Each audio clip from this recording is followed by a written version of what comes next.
Spinners fast bowling పిచ్లపై dominate చేయలేరేమో కానీ India లాంటి sub continent వికెట్లో వాళ్ళకి మ్యాచ్లను శాసించే సత్తా ఉంటుంది. 2024 ఐపీఎల్ జరగబోయేది ఇండియాలోనే కాబట్టి స్పిన్నర్స్ చాలా ఇంపార్టెంట్ రోల్ ని పోషిస్తారు. అండ్ వాళ్ళు బౌలింగ్ చేస్తున్నప్పుడు ఫాస్ట్ బౌలర్స్ కి జోడీగా ఎకనామికల్ స్పెల్స్ వేస్తూ ఆపోనెంట్ టీమ్స్ పై ఒత్తిడిని పెంచుతారు. అండ్ అలానే match situation and strike batsmen ని బట్టి వాళ్ళ దగ్గరున్న స్పిన్ వేరియేషన్ ను ఉపయోగిస్తారు. అండ్ వీళ్ళ దగ్గరున్న మరో బోనస్ పాయింట్ ఏంటంటే మోస్ట్ ఆఫ్ ద స్పిన్నర్స్ కి లోయర్ ఆర్డర్ లో బ్యాటింగ్ చేయగల క్యాపబిలిటీ ఉంటుంది. సో కాబట్టి అది వాళ్ళ టీమ్ కి కొంచెం అడ్వాంటేజ్ అవుతుంది. ఇక ఈ వీడియోలో మనం రేపు జరగబోయే 2024 ఐపీఎల్ సీజన్ లో స్ట్రాంగెస్ట్ స్పిన్ బౌలింగ్ కలిగిన జట్లను ర్యాంకింగ్ వైజ్ గా తెలుసుకుందాం. సో కాబట్టి ఈ వీడియో ఎక్కడ స్కిప్ చేయకుండా పూర్తిగా చూడండి. మీకు టాప్ 10 నుంచి టాప్ 1 వరకు చెప్తా. అండ్ అలానే ఇలాంటి ఇంట్రెస్టింగ్ క్రికెట్ వీడియోస్ మిస్ అవ్వకుండా చూడడానికి మన ఛానల్ సబ్స్క్రైబ్ చేసుకొని నోటిఫికేషన్ ఆన్ చేసి పెట్టుకోండి. ఇక లేట్ చేయకుండా టాపిక్ లోకి వెళ్దాం. Number 10 royal Challengers Bengaluru. 2024 IPL RCB spin department చాలా వీక్ గా కనిపిస్తుంది.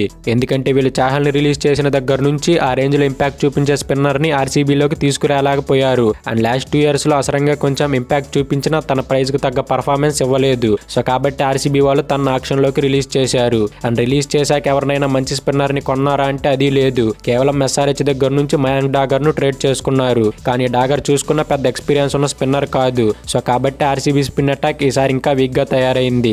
ఇక ఈసారి ఐపీఎల్ ఆర్సీబీ మెయిన్ స్పిన్నర్స్ గా Karan Sharma and Glenn Maxwell ఆడతారు. అండ్ ఇందులో కేవలం కరణ్ శర్మ ఒక్కడే స్పెషలిస్ట్ స్పిన్నర్ అయినప్పటికీ తను ఐపీఎల్ లో పెద్దగా సక్సెస్ చూసింది లేదు. ఇక మ్యాక్స్వెల్ చూసుకుంటే అవసరమైనప్పుడు మాత్రమే కొన్ని ఓవర్స్ బౌలింగ్ చేస్తాడు, లేదంటే లేదు.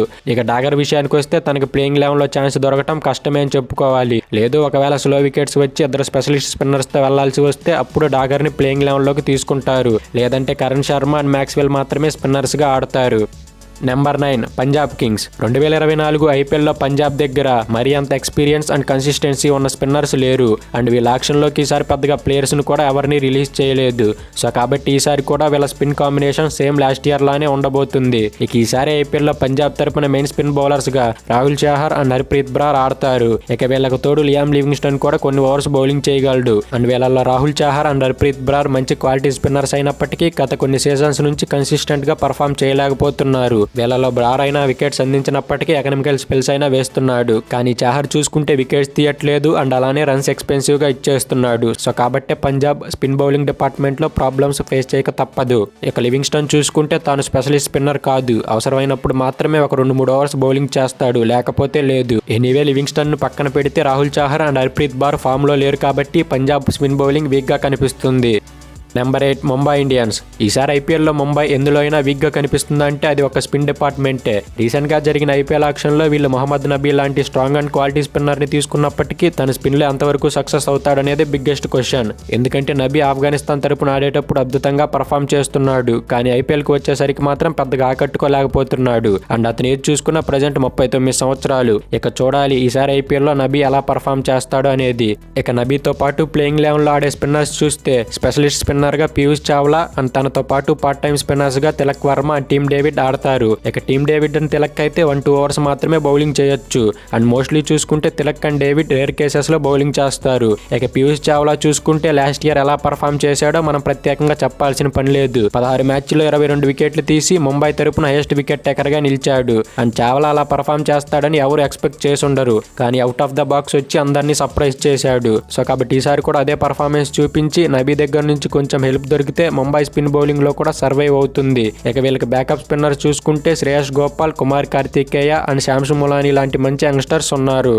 Number 7 Lucknow super Giants. 2024 IPL కోసం లక్నో దగ్గర రవి బిష్ణోయ్ అండ్ కృణాల్ పాండ్యా లాంటి ఇద్దరు సాలిడ్ స్పిన్ బౌలర్స్ ఉన్నారు. అండ్ ఇద్దరికిద్దరు కూడా చాలా మంచి స్పిన్ బౌలర్స్. రవి బిష్ణోయ్ చూసుకుంటే రీసెంట్ గా ఐసీసీ T20 బౌలింగ్ ర్యాంకింగ్స్ లో ఫస్ట్ ప్లేస్ సాధించాడు. కానీ ఆ తర్వాత తనకి ఒక బ్యాట్ సిరీస్ అవ్వటం అండ్ మిగిలిన బౌలర్స్ పర్ఫామ్ చేయడంతో తన ర్యాంక్ ప్రెజెంట్ ఇప్పుడు 6వ స్థానానికి పడిపోయింది. ఎనీవే ర్యాంకింగ్స్ పక్కన పెడితే రవి బిష్ణోయ్ చాలా మంచి స్పిన్ బౌలర్. మిడిల్ ఓవర్స్ లో కూడా రెగ్యులర్ గా వికెట్స్ తీస్తూ టీమ్స్ కి మంచి బ్రేక్ త్రూస్ అందిస్తాడు. అండ్ అలానే ఎకానమీ రేట్ కూడా బాగుంటుంది. ఇక కృణాల్ పాండ్యా విషయానికి వస్తే తను పెద్దగా వికెట్స్ తీయలేకపోయినా బిలో 7.5 ఎకానమీతో బౌలింగ్ చేయగలడు. అండ్ స్పీడ్ లో కూడా వేరియేషన్స్ చేస్తూ 100+ వేయగలడు. సో కాబట్టి కృణాల్ పాండ్యా ఎకనామికల్ స్పెల్స్ వేసి ప్రెజర్ పెంచితే బిష్ణోయ్ వికెట్స్ తెచ్చి పెడతాడు. సో కాబట్టి వీళ్ళ స్పిన్ కాంబినేషన్ పర్వాలేదనిపిస్తుంది. ఇక వీళ్ళకి బ్యాకప్ చూసుకుంటే అమిత్ మిశ్రా అండ్ కృష్ణప్ప గౌతమ్ రూపంలో మంచి ఎక్స్పీరియన్స్ ఉన్న స్పిన్నర్స్ ఉన్నారు. కానీ వీళ్ళకి ఏదో కొన్ని మ్యాచ్ల్లో మాత్రమే ప్లేయింగ్ లెవెన్ లో అవకాశం వస్తుంది. ఇక రెగ్యులర్ స్పిన్నర్స్ గా మాత్రం మనం చెప్పుకున్నట్లు రవి బిష్ణోయ్ అండ్ కృణాల్ పాండ్యా ఆడతారు. Number 6 Delhi Capitals. 2024 ఐపీఎల్ కోసం ఢిల్లీ దగ్గర అక్షర్ పటేల్ అండ్ కుల్దీప్ యాదవ్ రూపంలో చాలా స్ట్రాంగ్ స్పిన్ బౌలర్స్ ఉన్నారు. అండ్ ఇద్దరు కూడా రీసెంట్ టైమ్స్ లో ఇండియాకి అన్ని ఫార్మాట్లలో ఆడుతున్నారు. అండ్ పర్ఫార్మెన్స్ కూడా చాలా బాగుంది. కానీ ఐపీఎల్ కి వచ్చేసరికి మాత్రం వీళ్ళు వికెట్స్ ఎక్కువగా తీయలేకపోతున్నారు. అండ్ ఎకానమీ చూసుకుంటే ఇద్దరిది బిలో 7.5 ఉంది. ఒక బౌలర్ గా T20 ఫార్మాట్ లో ఎకానమీ చాలా బెస్ట్ అయినప్పటికీ వికెట్ టేకింగ్ ఎబిలిటీ ఉంటే ఇంకా బాగుంటుంది. అండ్ వీళ్ళిద్దరూ కలిపి లాస్ట్ సీజన్ మొత్తం 27 మ్యాచ్లు ఆడితే ఇద్దరు కలిపి కేవలం 21 వికెట్లు మాత్రమే పడగొట్టారు. 21 వికెట్లు వాళ్ళ స్టాండర్డ్స్ కి అవి చాలా తక్కువ అని చెప్పుకోవాలి. కానీ ఐపీఎల్ ముగిసిన దగ్గర నుంచి చూసుకుంటే వాళ్ళ వికెట్ టేకింగ్ ఎబిలిటీ ఇంకా బాగా పెరిగింది. సో అదే ఫామ్ ని ఐపీఎల్ లో కూడా కంటిన్యూ చేస్తే ఢిల్లీ స్పిన్ బౌలింగ్ ఈసారి బాగా క్లిక్ అవుతుంది. అండ్ వీళ్ళతో పాటు బ్యాకప్ స్పిన్నర్స్ గా లలిత్ యాదవ్, విక్కీ ఓస్వాల్ అండ్ ప్రవీణ్ దూబే ఉన్నారు.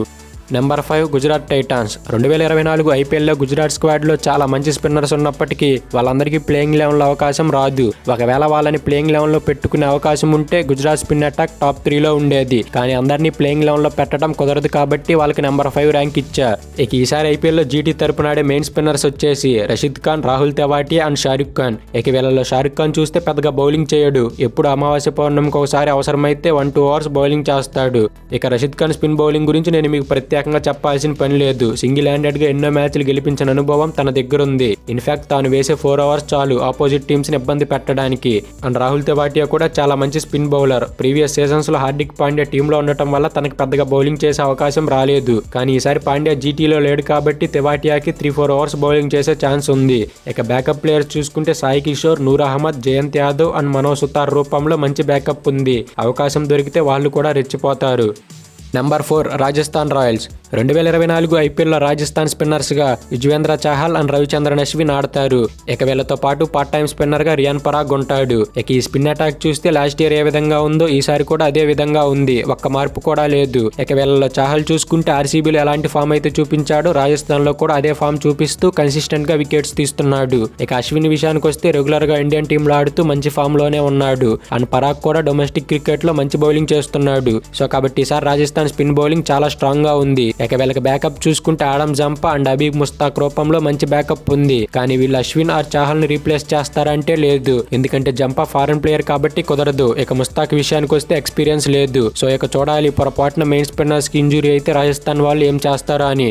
Number 3 Sunrisers Hyderabad. 2024 IPL SRH team ఇటు ఫాస్ట్ బౌలింగ్ లోను అటు స్పిన్ బౌలింగ్ లోను 2 డిపార్ట్మెంట్స్ లో స్ట్రాంగ్ గా ఉంది. ఇక ఈసారి ఐపీఎల్ ఎస్ఆర్హెచ్ తరపున ఆడే స్పిన్నర్స్ ఒకసారి చూస్తే వాషింగ్టన్ సుందర్ అండ్ అసరంగా ఆడతారు. ఇక వీళ్ళ అసరంగా 100% ప్లేయింగ్ లెవెన్ లో ఉంటాడంటే చెప్పలేం. ఎందుకంటే వీళ్ళు ప్లేయింగ్ లెవెన్ లోకి హెడ్ ని తీసుకోపోతే అసరంగానే ఆడించవచ్చు, లేదంటే మయాంక్ మార్కాండే ఆడిస్తారు. ఇక ప్రెజెంట్ ఫామ్ పరంగా చూస్తే హెడ్ ని డ్రాప్ చేసి అసరంగానే ఆడించడం బెస్ట్ అనిపిస్తుంది. అప్పుడు స్పిన్ గా ఉండటంతో పాటు లోయర్ ఆర్డర్ లో బ్యాటింగ్ కూడా స్ట్రెంగ్తన్ అవుతుంది. ఇక సుందర్ విషయానికి వస్తే ప్రెజెంట్ అంత మంచి ఫామ్ లో లేడు. ఇక చూడాలి తను ఐపీఎల్ టైం కి ఫామ్ లోకి వస్తాడో లేదో అని. ఇక వీళ్ళతో పాటు పార్ట్ టైం స్పిన్నర్స్ గా Aiden Markram and Abhishek Sharma కూడా కొన్ని ఓవర్స్ బౌలింగ్ చేయగలరు. సో కాబట్టి SRH spin bowling last year తో కంపేర్ చేస్తే ఇప్పుడు మరింత స్ట్రాంగ్ గా కనిపిస్తుంది.